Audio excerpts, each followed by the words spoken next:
What's up, guys? Welcome to Daily Dose of Reddit. This is your host, Zach, and today's subreddit is r/pettyrevenge. This story's called, "A kid told me I was too fat and too old to understand handball, so I stopped holding back." Last week, I, a 50-year-old female, was told by a 12-year-old boy I was too fat and too old to understand handball.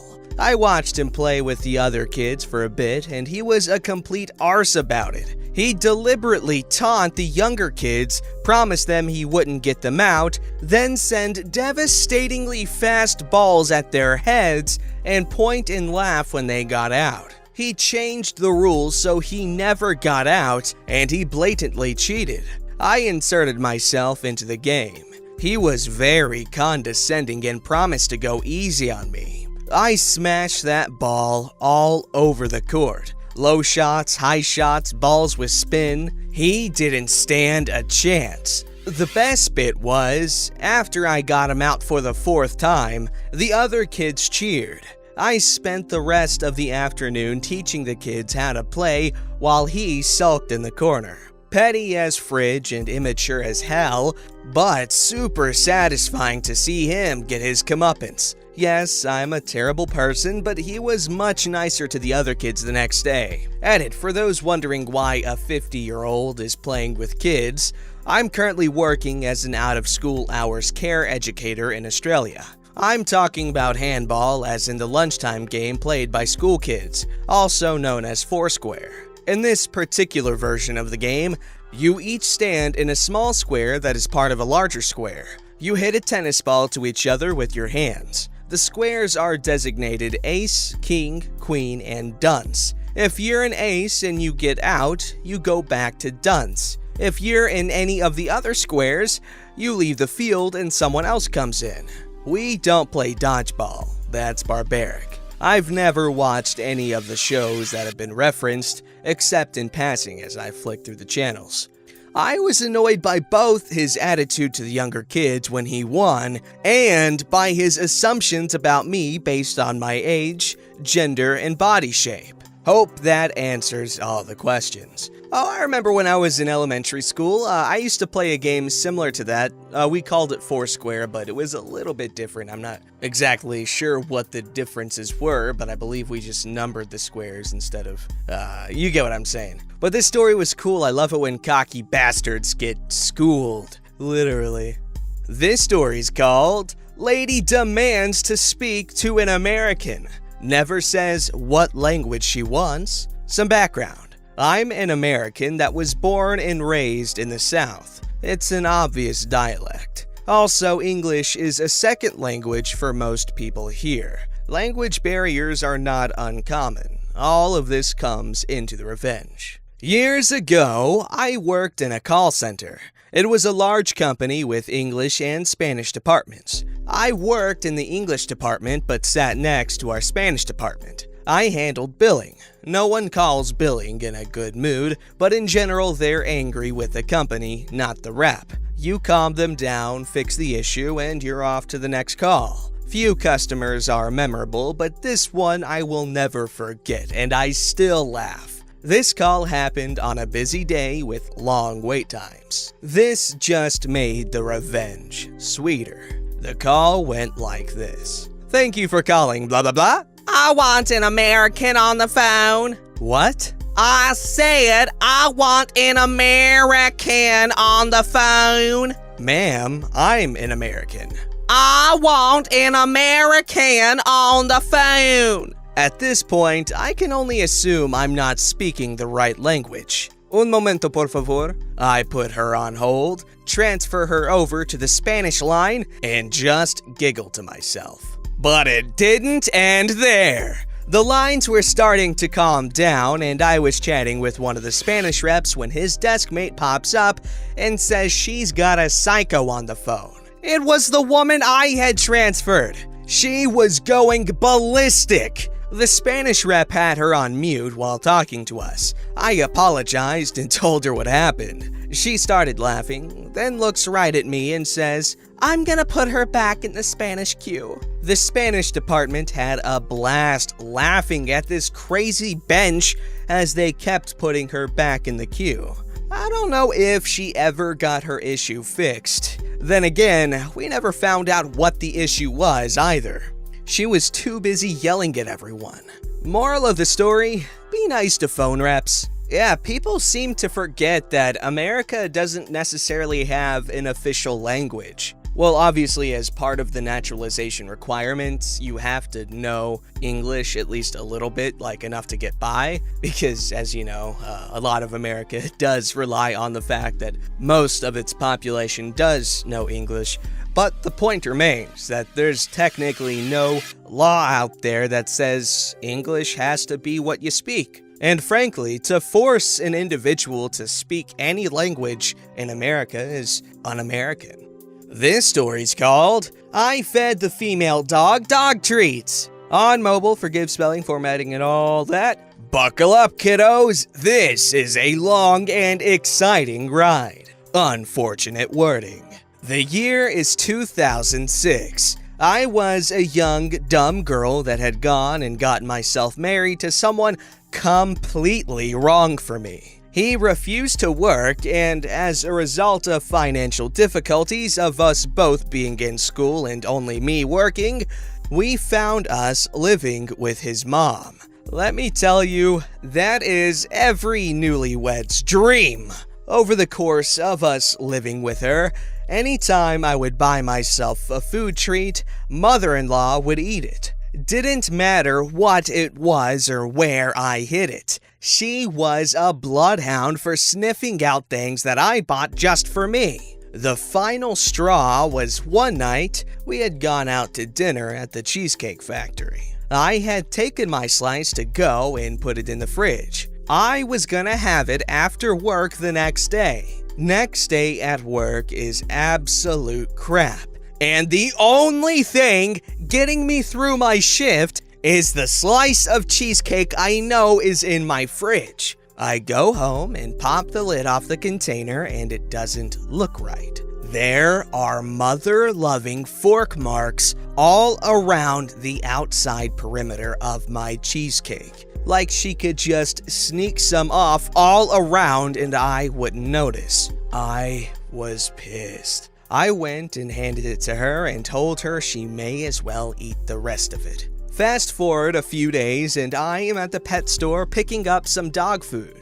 I'm standing in line waiting to check out, and they have these little boxes of dog treats that look like the little red boxes of animal crackers you can buy for little kids. Now, it very clearly says on the front, circus animals for dogs. About this time, I've got the little devil sitting on my shoulder whispering in my ear, "Do it!" And then the angel pops onto my other shoulder and screams, "Freaking do it!" So they magically end up with the stuff I am buying. I drive home and leave everything in a bag all together on the kitchen counter. Several hours later, she comes into our room and says, "I think there was something wrong with those animal crackers.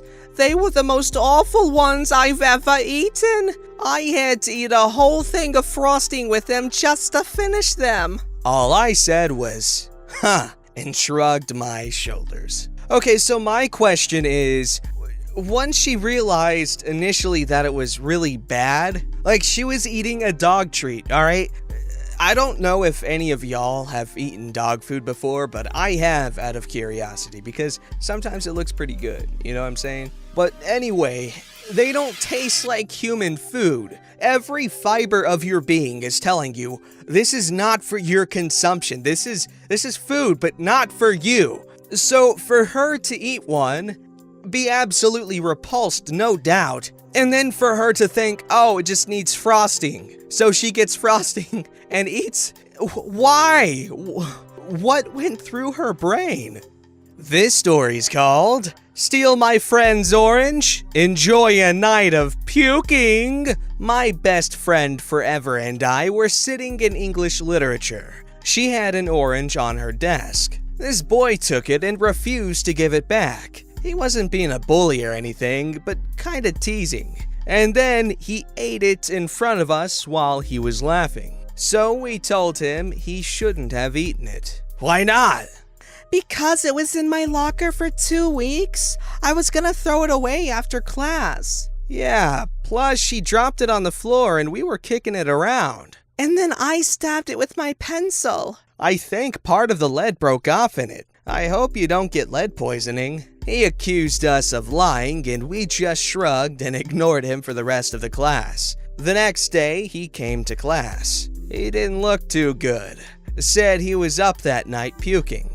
We told him we were just kidding, that none of what we said happened. Poor guy. Didn't know what to believe at that point. Man, I wish they didn't tell us that. I'd prefer to keep it ambiguous. Things can be more enjoyable when you're forced to fill in the blanks. Keeps you interested. This story's called, Is This Yours? So this is about my mom. Growing up, we had a large back garden that had a fence in the back with 2 neighbors behind it, a line of spruce trees on one side with one neighbor, and a garden running along the other side with a split rail fence and one neighbor. And when I say garden, I mean garden. This was about half an acre with a lower area in the deck and a barbecue pit, a hill with a rock garden, a veggie garden with raspberries along the back fence, and even a fire pit on the plateau of the hill. The other neighbors had similar-sized yards. We had a large dog who would obviously go in the backyard, but he was trained to go in the far-off area along the spruce edge because it was less developed than the rest of the property. Then the new neighbors moved in. They too had a dog. I think it may have been a lassie-like creature. This was 20 years ago. So, dog poo starts showing up in odd places. At first, we thought it was our dog being bad and/or lazy. But we watched him for a bit and he was still only going in his designated area. Then we saw it. The lassie creature was slipping through the split rail past the sumac in the mock orange and going in our yard, then slipping back. My mom peeked over to their yard and as far as she could notice, she didn't see any dog poo in their grass. She mentioned this to the new neighbor who said she'd handle it, but it didn't stop. So, my mom began to make a pile of all the dog poo that was not ours for about a month. She then got a shovel, got all the poo on it, and then rang their doorbell. When the neighbor answered, my mom dropped the poo in front of her and said, "I believe this is yours." After that, they actually became good friends. Well, your neighbors are a good sport then, because that's freaking hilarious. You do not want to owe that woman any money. So this story's called, Entitled Karen Couldn't Wait in Line for 2 minutes, so I wasted her next 15. The title of this post pretty much covers the whole story, but anyway, I'll explain the whole situation. The cast. There's Mr. Britton, who is me, Mr. Britton Sr., my dad and coworker, Karen, the entitled bimbo who has patience as long as a fish's memory, about 10 seconds. So for a bit of context, I work in a small shop in retail. Because of this, all staff work in the shop floor and till area. I was putting out stock as I had been asked to by my manager, and my dad was working the till. He's ex-RAF and just works a few hours a week to keep himself busy. He's also the reason I managed to get the job in the first place. That's when I hear the dreaded noise. Ahem! I continue doing what I'm doing as I can't leave stock lying in the middle of the floor. Hey, you boy! Get another till open now! Okay, I'll be down when I finish this. Can't leave the stock in the middle of the floor. Someone might trip. I don't give a crap! Open the till now! I finish what I'm doing and walk down to the till area, and would you believe it, the bimbo is second in line. Mr. Britton Sr., do I need to open another till? Customers are getting impatient. Just open a frickin' till! Mr. Britton Sr. just shrugs.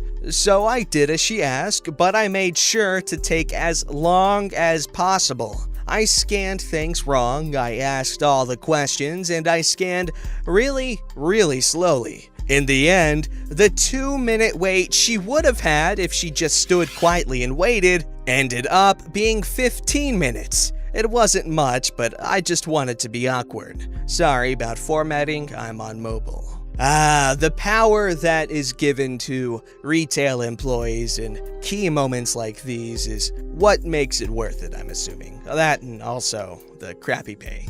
This story's called Kid on the School Bus Gets More Than He Bargained For When He Steals My Brother's Snacks. I originally posted this in a comment thread, but I was told I should post this here.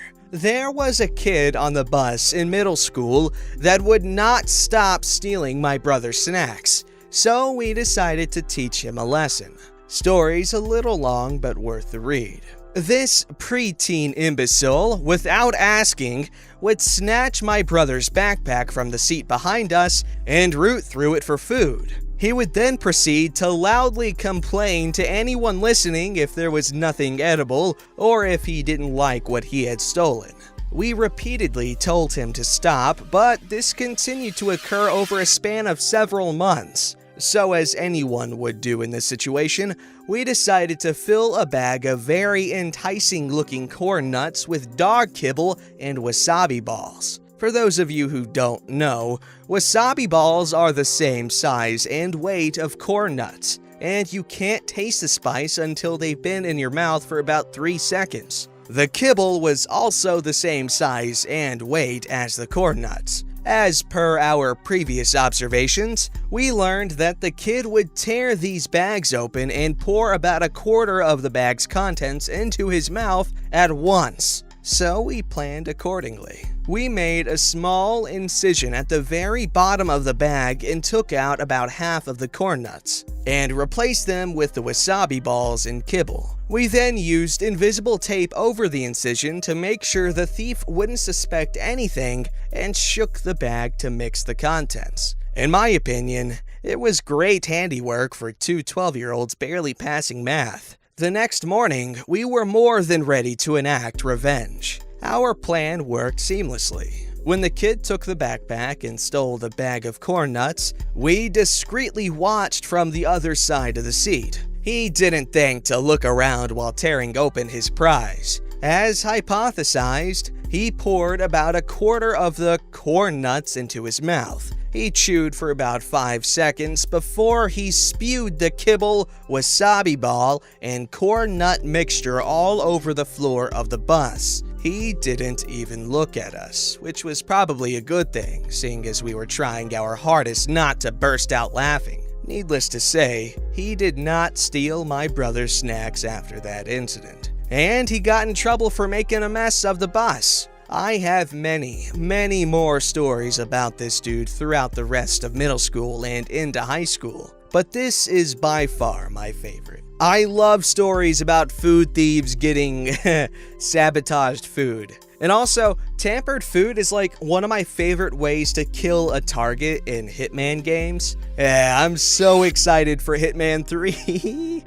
This story's called Sister Tried to Kick Me, but fell on her butt instead. This happened when I was about 14 or so in the early 2000s. I was looking at my parents' movie shelf of VHS to try and find a good movie to watch. I think I grabbed Beetlejuice. I was down on my hands and knees looking at the bottom of the shelf. For whatever reason, my sister came walking by while wrapped in a blanket. She stopped to look at me. I guess you could say she was never one to miss a chance to laugh at someone else's expense. Then, out of the corner of my eye, I saw her leg raised to kick my bum. If she had, it'd have sent my face right into the shelf. But I guess my reflexes were too quick, because I spun around and grabbed her foot as soon as her leg swung at me. This made her lose balance and fall down onto the floor. She got up and our parents started laughing at her. They'd seen the whole thing. My sister looked completely humiliated and ran to her room like a brat and didn't come out for hours. But I was laughing about what happened for days. You don't know how many times parents try and slap my butt and I just block it. And they'd be like, you jerk. It's all in good fun, though. Don't forget to like, subscribe, and hit that bell to never miss an episode.